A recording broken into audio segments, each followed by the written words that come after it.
मित्रों, मैं रजनीकांत पाठक स्वागत करता हूं आपका पाठक ट्यूटोरियल के ऑफिशियल यूट्यूब चैनल पाठक स्टडी मंच पर।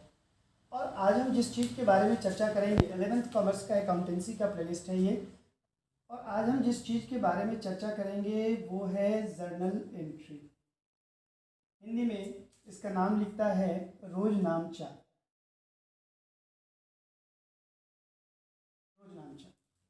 नाम से ही समझ में आ रहा है। रोजनामचा का मतलब हुआ क्या कि जो हमारे यहाँ डेली जो ट्रांजेक्शन्स होंगे बिजनेस में, जो डेली ट्रांजेक्शन हुआ करता है उनका एक प्रॉपर रिकॉर्ड मेंटेन करना, इसी को हम कहते हैं जर्नल एंट्री।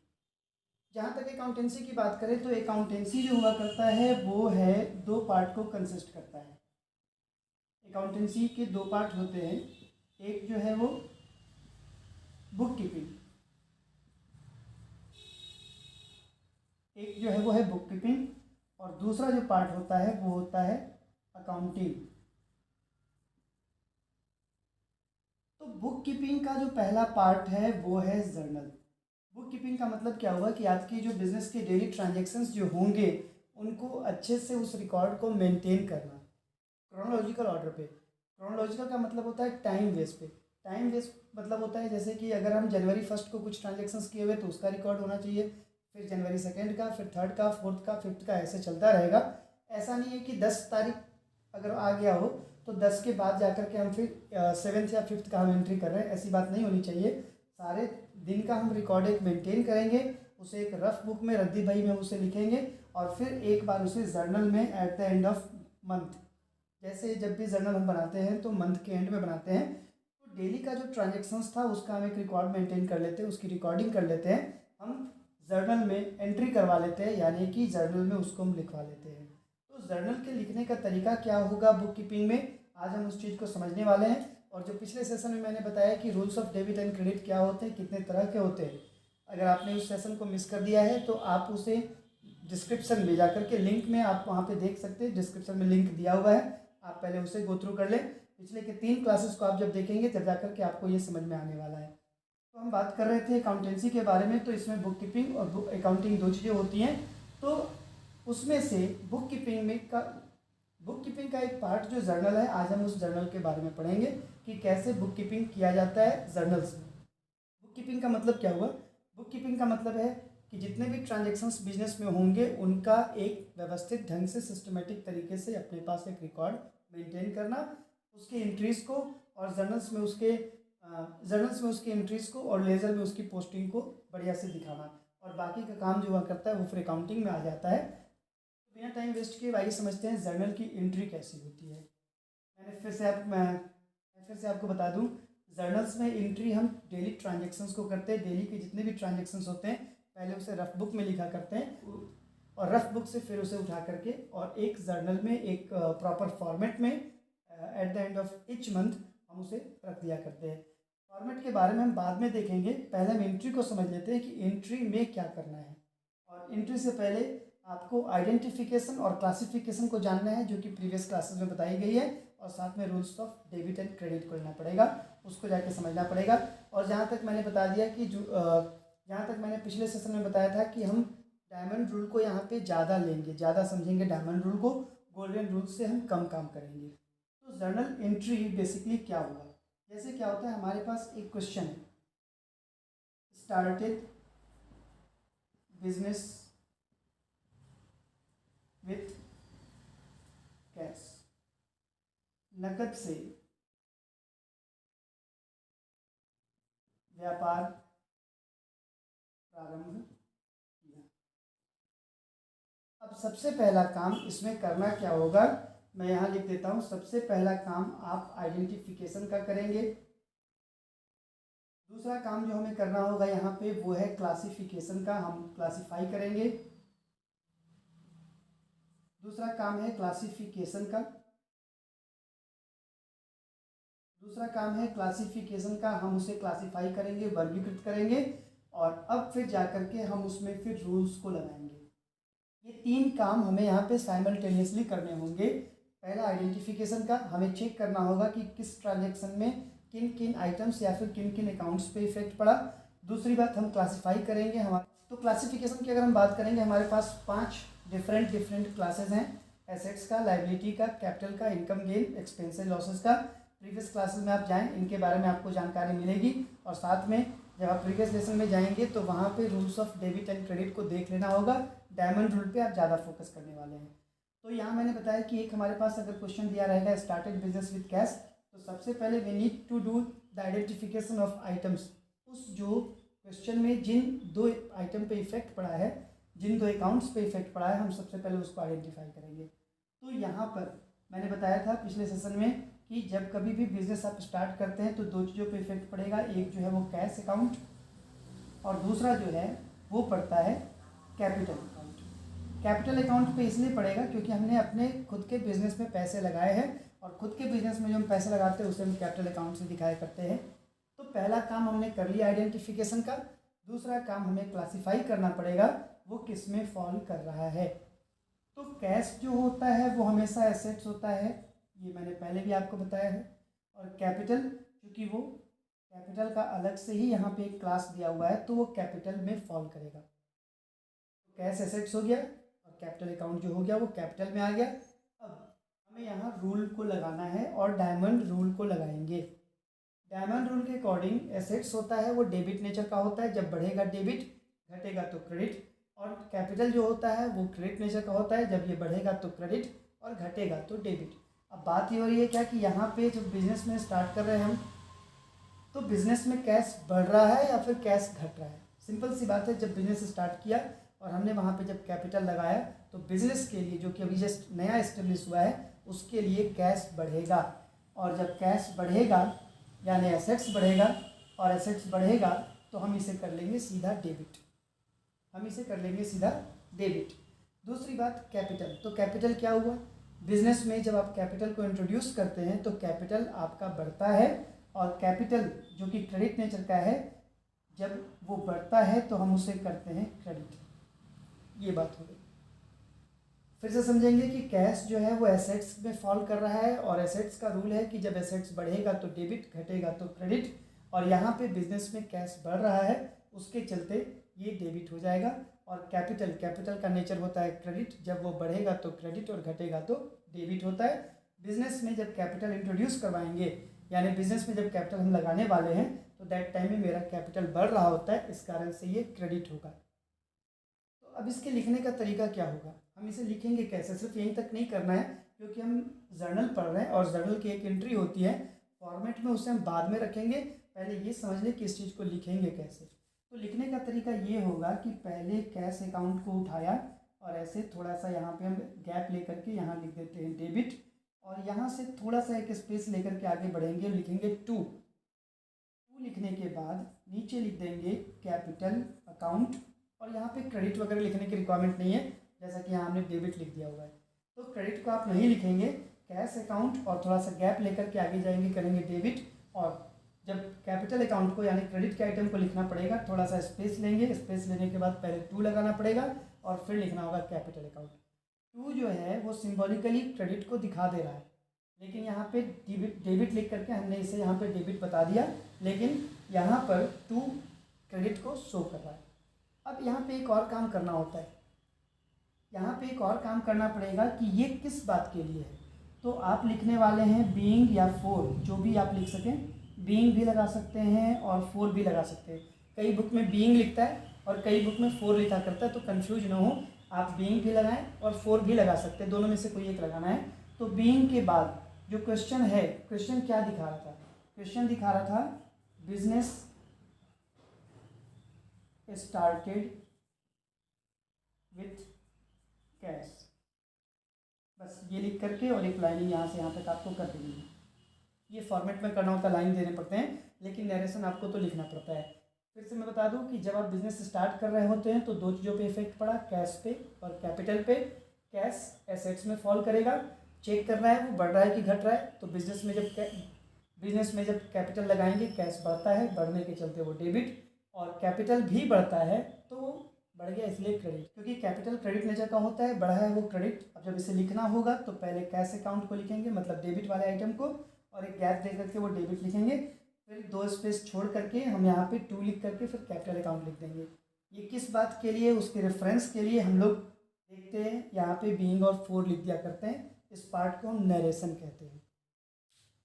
आई होप आपको ये पॉइंट समझ में आया होगा। 2-3 एग्जाम्पल हम लोग और देख लेते हैं और ये चेक करते हैं कि इसमें क्या कहता है डायमंड रूल, और हम उसको डेबिट या क्रेडिट कैसे करेंगे। एक और एग्जाम्पल हम डील करते हैं, cash deposited into bank. Question आपके ट्रांजेक्शन्स के हैं कि आपने 2 तारीख को या फिर सेकेंड सीरीज़ में आपने बैंक में पैसे जमा किए, बैंक में नकद जमा किया या फिर कैश डिपॉजिटेड इनटू बैंक। तो सबसे पहला काम आइडेंटिफिकेशन का, हम इसमें देखेंगे किस पे इफेक्ट पड़ा।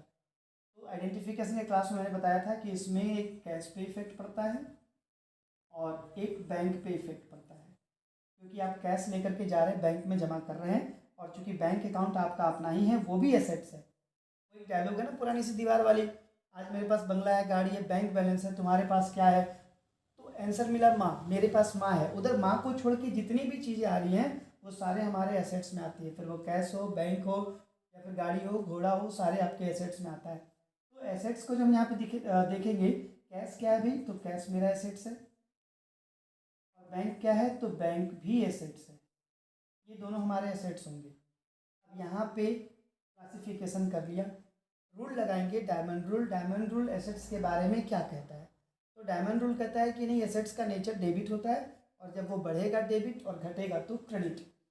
जब हम बैंक में पैसे जमा करते हैं ना, तो मेरे पास से कैश कम होता है। आप 2000 लेकर के बैंक जा रहे हैं और वहाँ जब जमा कर रहे हैं तो आपके पास वो फिर 2000 रुपया नहीं रहेगा, वो आपने बैंकर को दे दिया। अब बैंकर ने क्या किया कि वो आप ही के अकाउंट में जमा किया, तो एक एसेट्स यहाँ पे तो घट गया, दूसरा एसेट्स बढ़ गया। क्यों बढ़ गया? क्योंकि बैंक अकाउंट में, मेरे ही अकाउंट में पैसा जाने वाला है, जिसे हम जब चाहे तब ले सकते हैं। तो जब एसेट्स बढ़ेगा, रूल हमें बताता है कि हम डेबिट कर लें, और जब एसेट्स कम होगा तो रूल हमें बताता है कि हम उसे क्रेडिट कर लें। रूल हमें ये बताता है कि एसेट्स जब बढ़ेगा तो डेबिट, तो बैंक डेबिट हो जाएगा, और रूल ये भी बताता है कि एसेट्स जब घटेगा तो क्रेडिट, तो कैश उस हिसाब से क्रेडिट हो जाएगा। अब लिखने का जो तरीका है हमारे पास वो है बैंक अकाउंट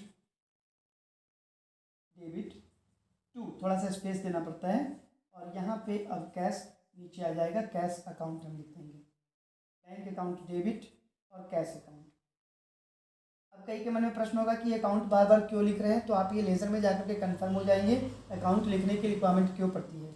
अब सिर्फ यही समझना है कि जो भी जिस पे भी इफेक्ट पड़ रहा है उसके साथ अकाउंट हम ऐड करेंगे। स्टार्टिंग में ज़्यादा लोड लेते नहीं है, क्योंकि पहली बार आप कॉमर्स में आए हैं, कॉमर्स के बारे में समझ रहे हैं, और पहले से ज़्यादा लोड ले लिया तो फिर दिमाग हैंग कर जाएगा, फिर मुश्किल हो जाएगी, फिर कॉमर्स आपको हार्ड लगेगा।